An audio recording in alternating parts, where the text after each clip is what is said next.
En Python uno trabaja con grandes volúmenes de datos, por eso es importante gestionarlo y organizarlo en estructuras conocidas como listas.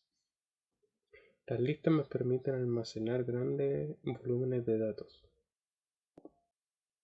Para crear una lista en Python debemos realizarlo de la siguiente forma.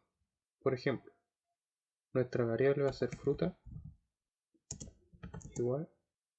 Entonces necesitamos colocar paréntesis corchete. Por ejemplo, manzana. Recuerden siempre para escribir un texto deben de tener comillas. Manzana, coma, comilla, pera, coma, comilla, uva, coma, comilla, sandía. Entonces acá creamos una lista en Python. En la lista uno puede tener texto, número o un boolean, dependiendo de los datos que uno esté trabajando. Vamos a imprimir la lista con el comando print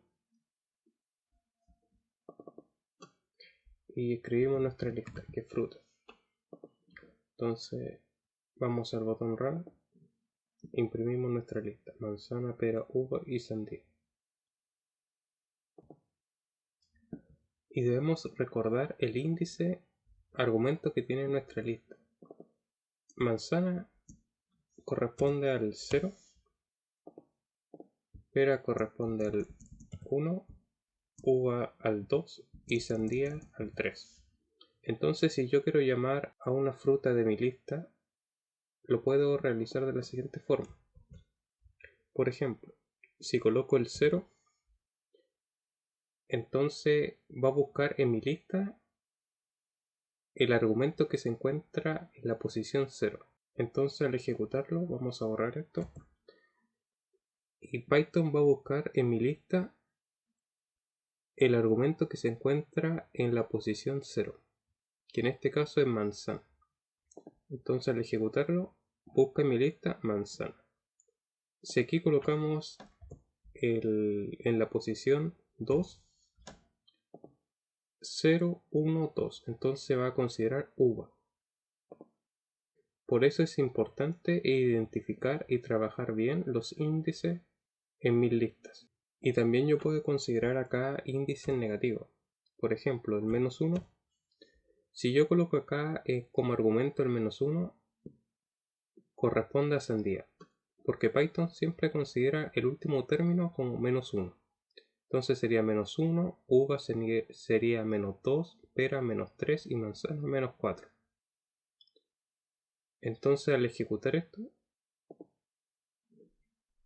sería sandía, ya que Python al principio manzana la considera como 0 y el último término lo considera como -1. Entonces si uno quiere buscar un término de una larga lista y quiere saber cuál es el último término, puede colocar en la lista -1 y me va a entregar automáticamente el último término. Y uno también en la lista puede tomar argumentos o segmentos de mi lista. Por ejemplo, voy a considerar desde la posición 1 hasta el término de mi lista. Entonces va a considerar pera, uva y sandía, ya que pera corresponde al índice 1 y cuando uno coloca estos doble puntos me considera todo el resto.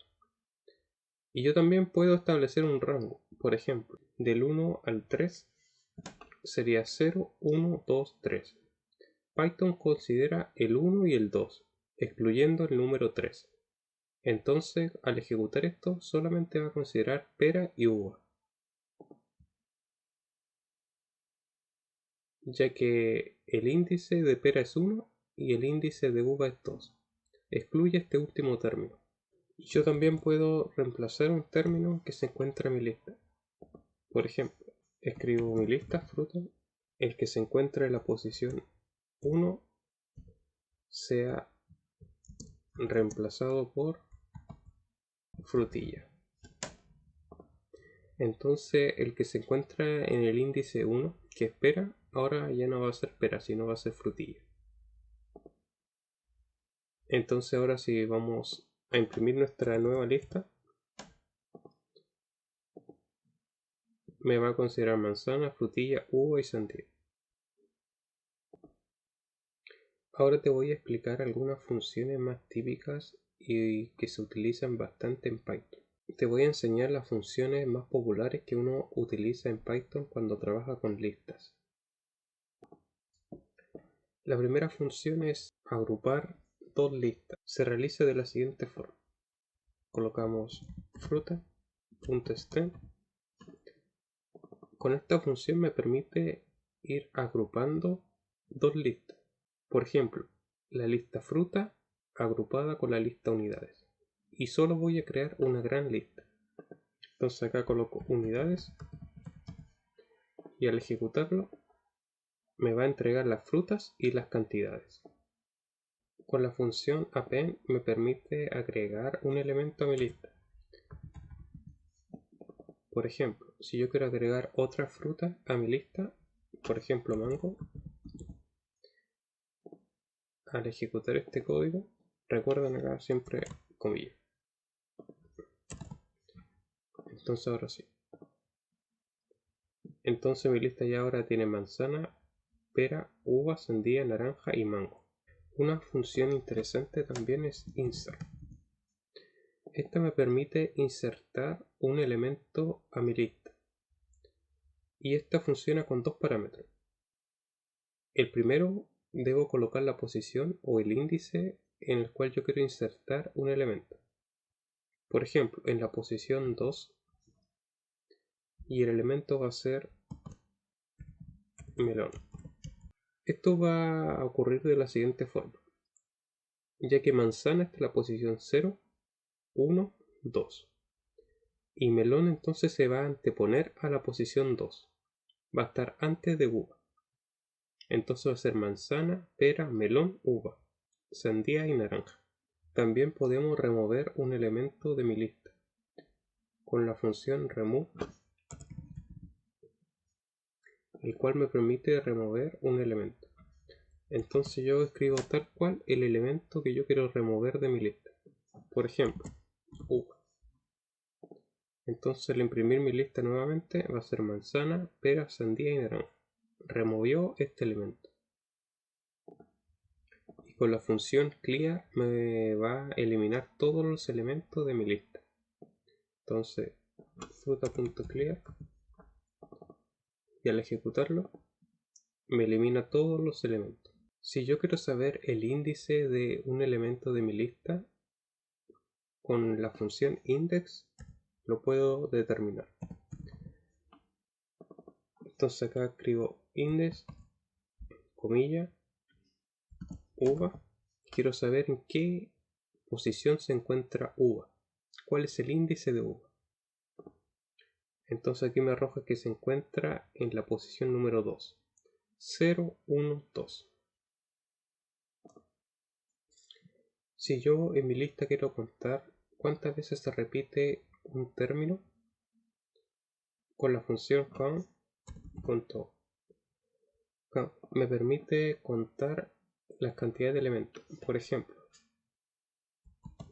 quiero saber cuántas veces se repite el término uva de mi lista. Entonces, contemos nosotros 1, 2, 3, 4. Se repite 4 veces. Vamos a ver. Correcto. El término uva 4 veces. El término sandía, a ver, 2 veces. Si yo quiero ordenar mi lista por orden alfabético, escribo fruta.so, el cual me ordena mi lista desde la A hasta la Z. Entonces sería manzana, manzana, naranja, pera, sandía y uva. Entonces así sería más fácil identificar cuántas veces se repite cada fruta. La función so también sirve para números, lo ordena de mayor a menor. Entonces sería 2, 4, 5, 7, 8. Y si uno quiere hacer una copia de la lista, por ejemplo, fruta 2 es igual a fruta.copy. Entonces aquí escribimos fruta 2. Creé una nueva lista. Entonces yo puedo aquí trabajar con esta lista y la tengo respaldada en fruta 2.